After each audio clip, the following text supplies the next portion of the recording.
I now call on Ross Greer. Up to 4 minutes, please. Thank you, Presiding Officer. I want to start by thanking George Adam, Joe Fitzpatrick and Emma Roddick for their contribution to government. It was a privilege to work with them through the Butte House Agreement, and they're all champions of a fairer, more equal Scotland. Presiding Officer, the Act which established this Parliament gives the First Minister the responsibility of nominating those he wishes to serve as Scottish ministers. It gives Parliament the responsibility to decide on the suitability of those candidates. John Swinney knows the esteem that I hold him in. But today he is asking me and other members of this Parliament who are LGBT to appoint to the second highest office in this country an individual who believes it was wrong that Parliament granted us the same legal rights as everyone else 10 years ago. I cannot, the Scottish Greens cannot, support the appointment of someone who fundamentally does not believe that everyone in Scotland is equal, worthy of equal rights and respect under the law. We cannot support the appointment of someone who believes not only that equal marriage is wrong, but also children being born outside of marriage. So we will oppose the appointment of Kate Forbes for Deputy First Minister. I am a man of deep Christian faith, but I do not hold the same views as Kate has set out. That statement certainly applies to me, but it wasn't me who said it. It was John Swinney. Last year, the now First Minister said that Kate Forbes was entitled to her views, but that others are entitled to decide if someone who holds those views would be an appropriate individual to be First Minister. As Mr Swinney said then, this is not about whether a person holds to a particular faith. My belief in the good news brought by Jesus Christ is something I share with Mr Swinney and Ms Forbes, and in that we share something far more important than party affiliation or political ideology. Faith is not the issue here. The issue is that I am being asked to vote for someone who thinks there is something wrong with me. Not because of any views I hold, but simply because of who I am. I will not do that, and the Scottish Greens will not do that. Yesterday, Kate Forbes was given the opportunity to reassure LGBT people in a question asked by ITV News. She did not. The First Minister had to step in just to say the word LGBT. This month we celebrate 25 years of this Parliament. There is much to celebrate, especially in all the ways in which Scotland has become a more equal place as a result of devolution. But in the last few years, it feels for the first time like we are going backwards. Scotland is in many ways a harder place to be LGBT today than it was 5 years ago. My lapel pin was given to me by the Time for Inclusive Education campaign. Their work delivered LGBTQ inclusive education in our schools, and it's a sad reflection of where Scottish politics is now that if the TIE campaign were launched today rather than a decade ago, I do not think it would succeed. The existence of LGBTQ people, especially queer young people, has been called into question in a way many of us hoped was consigned to history. First Minister, many LGBTQ Scots are afraid today. I know that's not your intention, and it's certainly not the intention of Kate Forbes, but it is the reality. It was the reality before Kate Forbes' nomination for Deputy First Minister. But the First Minister must acknowledge that this nomination has heightened that fear. And if he doesn't wish to hear it from me, he could listen to the many LGBTQ members of the Scottish National Party who expressed their fear and alarm yesterday. Before I close, Presiding Officer, I want to address those who have highlighted that the Scottish Greens have worked with Kate Forbes previously. That's true. There are issues that we progressed together that I am proud of, like the agreement to begin trials of a 4-day working week in the public sector. That was all before the SNP leadership election last year, in which these deeply hurtful positions were made known.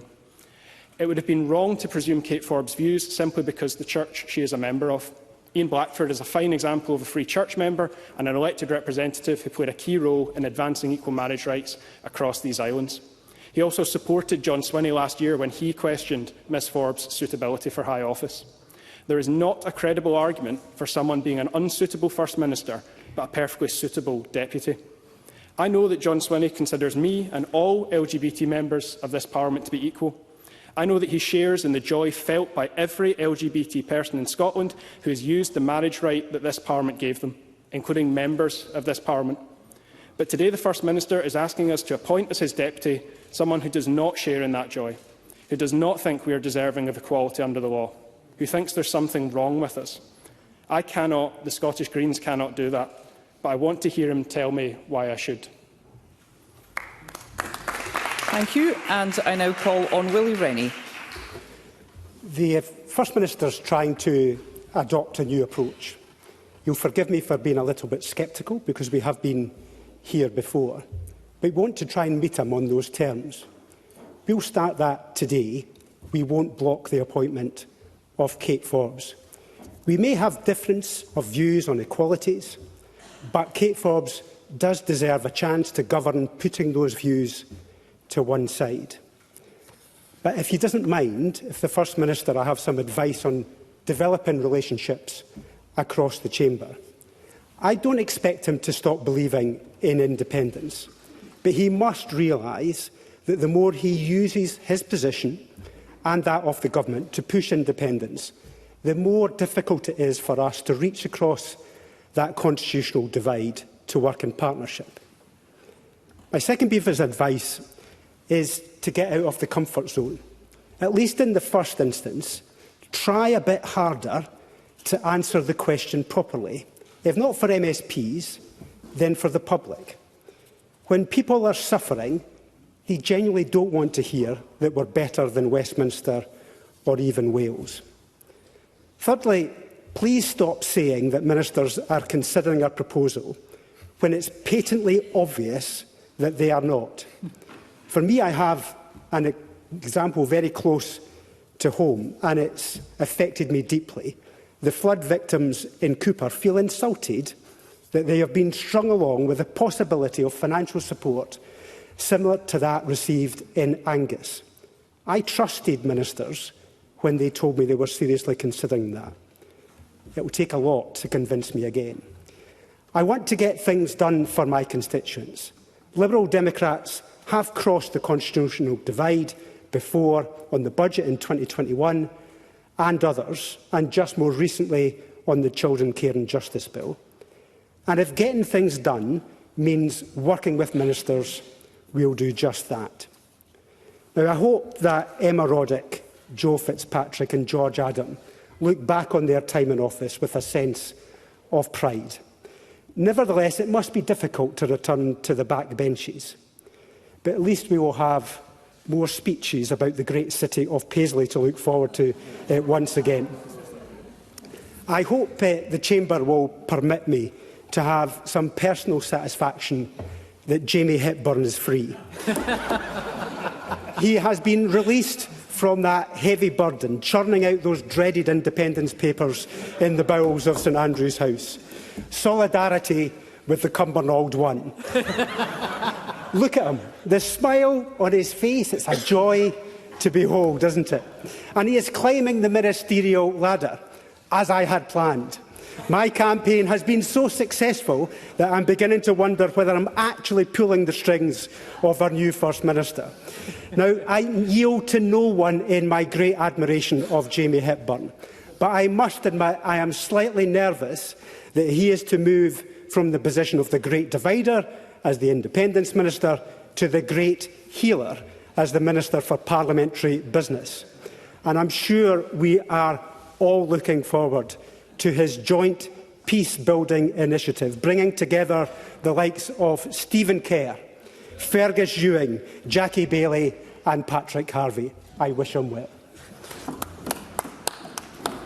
Thank you, and I call on the First Minister to wind up to 4 minutes, please. Senator, let me respond to a number of the points. I won't respond to all of the points that have been made in the Chamber, but let me respond to a number of them, because there are serious and important points that have been made by all colleagues.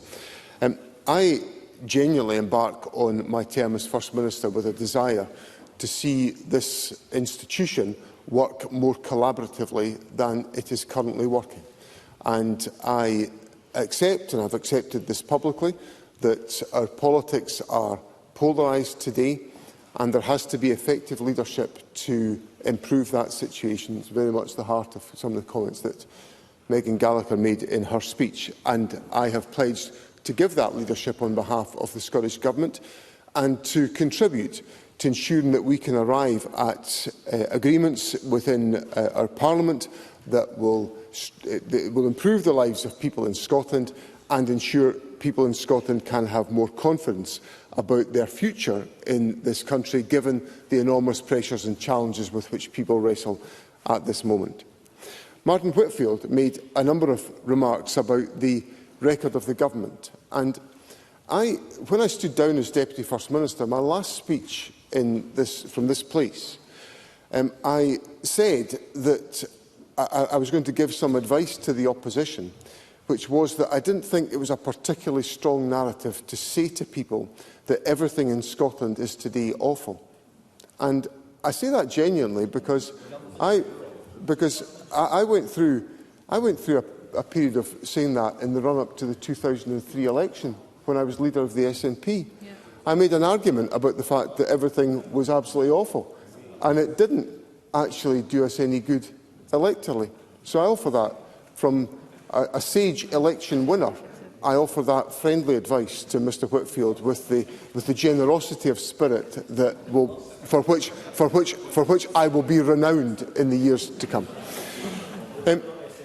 On Willie Rennie's contribution, I welcome the willingness of the Liberal Democrats to enable the appointments to be made today, and I recognise the rationale and the motivation for doing that, to create perhaps some space for us as a Parliament to progress from where we are today, to find areas of agreement and common purpose.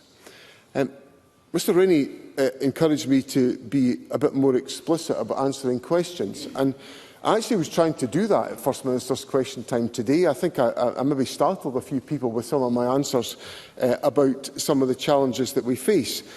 Although I have conceded to the presiding officer over lunchtime that they were perhaps a bit on the lengthy side of things. Yeah, I see the Deputy Presiding Officer is gesticulating to me about the length of the answer, so I will do my best, Presiding Officer.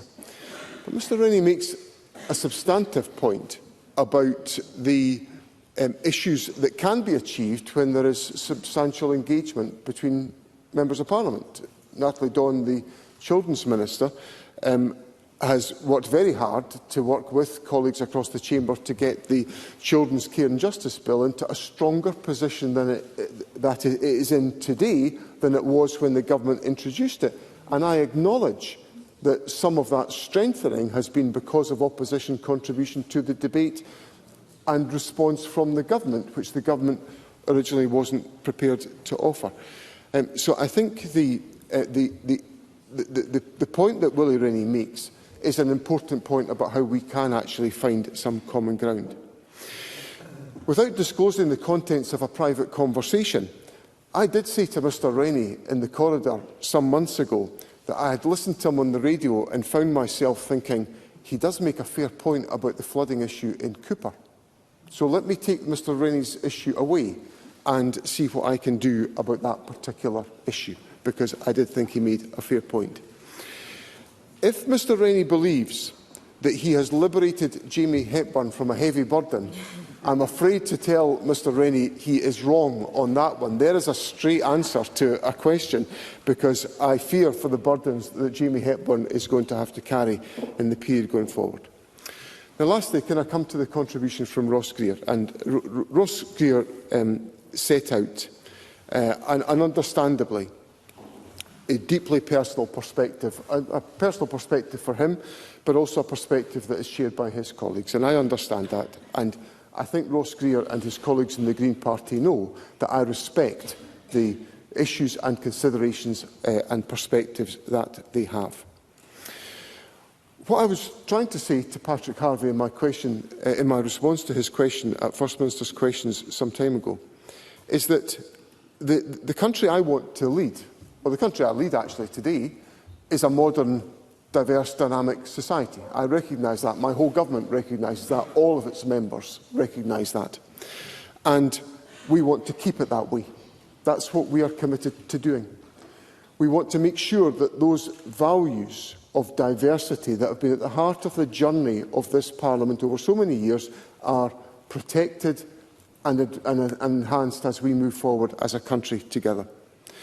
Because when I say to the country, as I did on Tuesday, standing here, that I offer myself as the First Minister for everybody in Scotland, I cannot convey adequately or strongly enough that I mean absolutely everybody.